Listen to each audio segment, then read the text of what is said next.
ارادہ کرو. تو جو کام ہونے والا ہوتا ہے اس کو بھی ماضی سے تعبیر کیا جاتا ہے. تو اذا افطر کا مطلب اذا اراد ان یفطر. نبی صلی اللہ علیہ وسلم جب افطار کرتے یعنی جب افطار کا ارادہ کرتے، جب افطار کی نیت کرتے، اس وقت یہ دعا پڑھتے. اسی طرح یہ جو حدیث میں الفاظ ہیں کہ اس میں ماضی کے صیغے ہیں، اللہم لک صمت وعلی رزقک افطرت، اے اللہ میں نے تیرے لیے روزہ رکھا، تیرے رزق پر میں نے افطار کیا. تو یہاں بھی یہ علماء کہتے ہیں کہ افطار کیا کا مطلب کرنے والا ہوں. تو جو کام ہونے والا ہوتا ہے اس کو بھی ماضی کے صیغوں سے تعبیر کیا جاتا ہے. اس کی عربی زبان میں بہت مثالیں ملتی ہیں.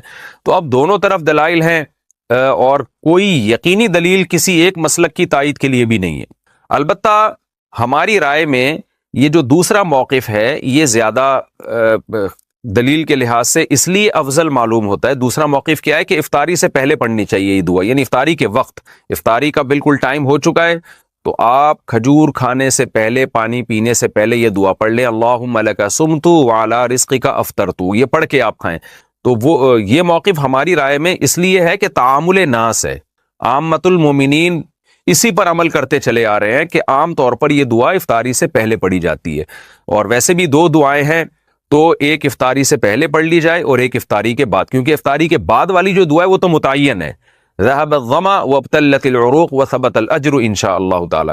تو ہماری رائے میں یہ دوسرا موقف زیادہ بہتر معلوم ہوتا ہے تعامل ناس، لوگوں کے عمل کی وجہ سے. شریعت میں جو ہے نا اتفاق، اتحاد، ما رآہ المؤمنون حسنا فهو عند اللہ حسن. عبداللہ بن مسعود کا قول ہے کہ جس چیز کو مسلمان اچھا سمجھتے ہوں اللہ کی نظر میں بھی وہ اچھی ہوتی ہے. تو 1.5 اینٹ کی الگ سے مسجد نہیں بنانی چاہیے، جب جس پر سب عمل کر رہے ہیں تو اسی پر عمل کی جائے، جبکہ اس پہ دلیل بھی قائم ہو. تو بہرحال دونوں طرف دلائل ہیں. کسی ایک موقف پر سختی کرنا، دوسرے کو برا بھلا کہنا، یہ درست نہیں ہے. اگر کوئی وہ والا موقف اختیار کرتا ہے کہ نہیں جی افطاری کے بعد ہی یہ دعا پڑھنی چاہیے تو بھی ٹھیک ہے، تو بھی کوئی حرج نہیں ہے.